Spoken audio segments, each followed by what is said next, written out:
is hard, just being parents and having to make sacrifices for your children.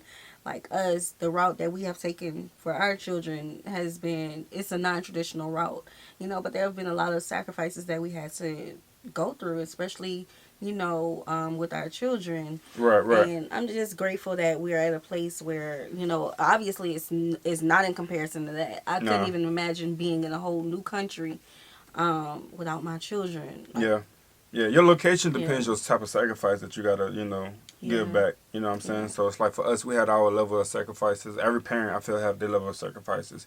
Some that they don't even want to do. Right, right. So it's a little difficult, and for some people, it's just like extremely difficult. Mm-hmm. And they have to make those decisions for a better future if they want a better future.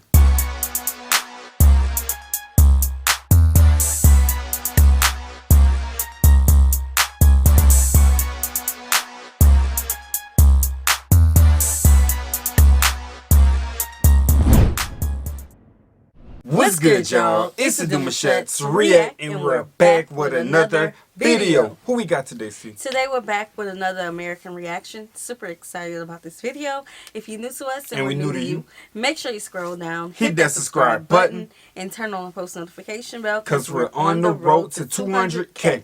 And we cannot get there without you guys, alright? Join the family. Without further ado, let's get into the video. Let's get it. For decades, sending barrels have been a way to sustain families still living in the Caribbean. They're also an attempt to maintain an emotional connection. You notice that the generation, like the younger generation, they can communicate more. The older generation, it was hard for them to communicate with their children.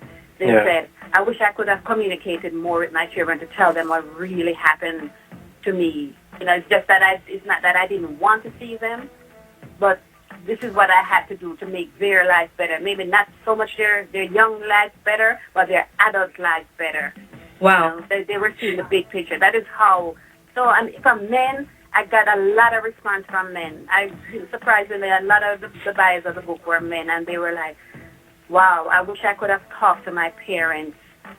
I wish we could have, we could have talked about it, because they're still feeling resentment that their mom left them, and when they came, they had maybe new brothers and sisters, new families, and whatever. And they just, although they had all the material things they needed, they just didn't have their mothers there.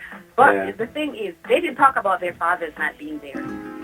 15-year-old Lejean Reed was 8 years old when his father moved to Canada.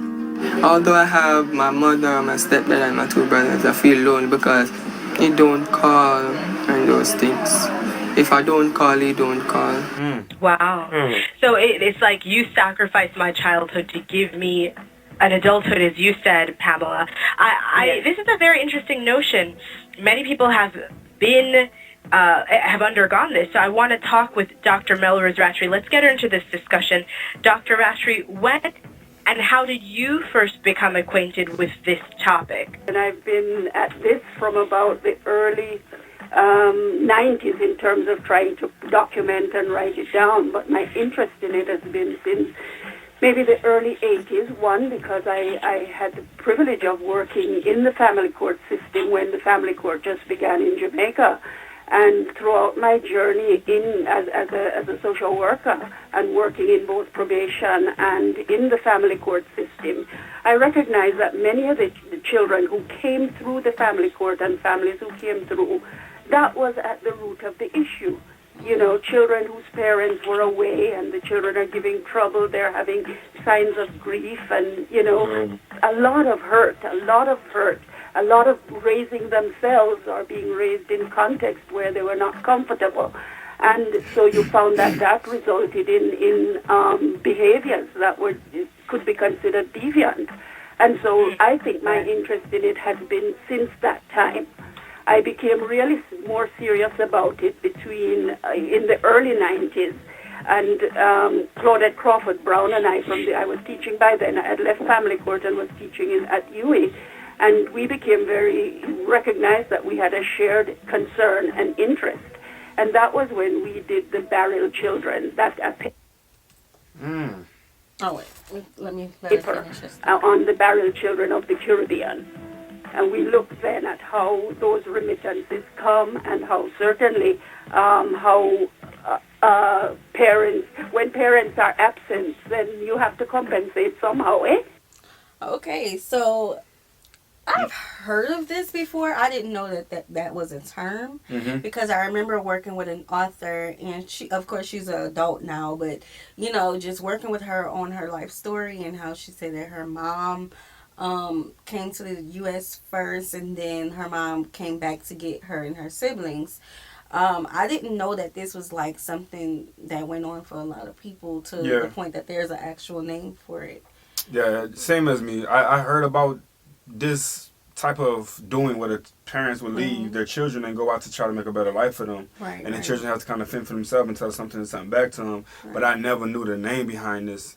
And this is new to me right here. Barrel for Children. Yeah. But not even just fending for themselves, but just being left with family members, anybody other than, their mom your or mom their or your dad. Yeah. Yeah, so that is hard, just being parents and having to make sacrifices for your children. Like us, the route that we have taken for our children has been, it's a non-traditional route, but there have been a lot of sacrifices that we had to go through, especially with our children. Right. And I'm just grateful that we're at a place where, obviously it's not in comparison to that. I couldn't even imagine being in a whole new country without my children. Yeah. Your location depends on the type of sacrifice that you gotta, give back. You know what I'm saying? So it's like for us, we had our level of sacrifices. Every parent, I feel, have their level of sacrifices.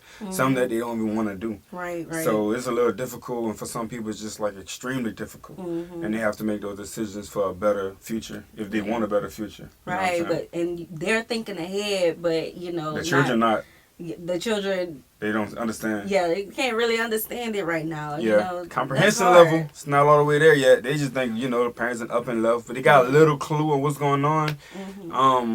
But yeah, Barrel for Children, again, this is the name, the title of it, just new to me. But the method of why the parents leave and do what they do, I understand that. That's a good sacrifice, though, thinking about their adulthood, but still missing out on those moments. I mean, some people don't have a choice, though. Yeah. That's all it is, really. Like, some parents don't have a choice. Right. You know what I'm saying? And the barrel somehow did that. So you have deep psychological reactions, and they revolve around feelings of worthlessness, sadness, and sometimes that pain can last for a lifetime. She stresses the importance of communication. They have to prepare the child beforehand, and the notion of letting the child know exactly what is happening and when it is going to happen is not something that is left up to chance, but the child has to be involved in the process. There have to be family meetings. 26-year-old Nacia Houghton's mom left 2 decades ago to work as a nurse in Canada. From as long as I can remember, no one in my household has ever worked in Jamaica. The entire household is supported from people living abroad. The salary her mom earns is now putting her through school and supporting her grandparents. Artist Kellyanne Lindell's parents left Jamaica for the U.S. when she was only 8 years old. She now creates work inspired by her experience as a barrel child. The bond that my mother would hope that we have, we don't necessarily have. And I think that had to do with the fact that I had to sort of separate myself to kind of keep myself from hurting. When they were so excited to get their children here, because they see the future that awaits them here. But when they came, their relationship soured to the point where sometimes the mothers, the children have to basically move out of the house. They have to go live with another family member. They're big, there's a big void, and the children are angry. Because the mothers that when they come, they see mom, they feel like a new family. They have new brothers and sisters. Because you have to realize that the women they immigrate here, come to the United States, they came young. They're young people. Most of them were unmarried mothers in Jamaica, so they're starting a new family. So the children, the mothers are excited, but they don't know how to move on with the relationship. So now it's almost like she would say that I don't care or like I'm really cold towards her, but that's not the case. It's just our relationship is just, I do love you, I do care about you, but that closeness that she would want is just not there. Yes, because they have to, think about it, like the parents leaving at a young age, they kind of still filling themselves out. at a young age, and then they meet people. Now, we didn't know that was going to be in a package where they was going to make a whole new family in the process. Right. And then if you have your other children that is still back at home while you're living abroad, you kind of have to, I can't even speak on it, but at the end of the day, they kind of have to disassociate themselves with the parent because the neglect feeling is there. You know what I'm saying? That I thought you loved me, but now you got another family. Right. And who's to say what type of information is being brought back to that child during this process? Yeah. You know what I'm saying? Or your mama or your dad just met up with another lady. They just had a baby. You never heard from your parents in a minute. It's a lot. It's a lot. Yeah, so it's like, okay, you left, you created a life, but look at me. I'm still here, you know, but I feel like a lot of us can kind of relate to this in a way. Like if you've been raised without your parents, there will be that time when the child will grow up and look at you as just a human. And they're going to see, like, you could have did this, though. You know? And they're going to have that resentment that they didn't even want to be there. But like she said, it's like, I do love you. I do care for you. But it's just the time when we're supposed to nurture the relationship and, you know, have the parent-child relationship to grow that special bond. It's like you lost all that time. You know, it's a lot of time too, and then you got to make up on that time. But the child also got to understand that they can't necessarily say what the parent could have done without understanding that journey 100%. Right. That journey is its own journey. You know what I'm saying? You living abroad, you're actually trying to understand at a young age what you're doing.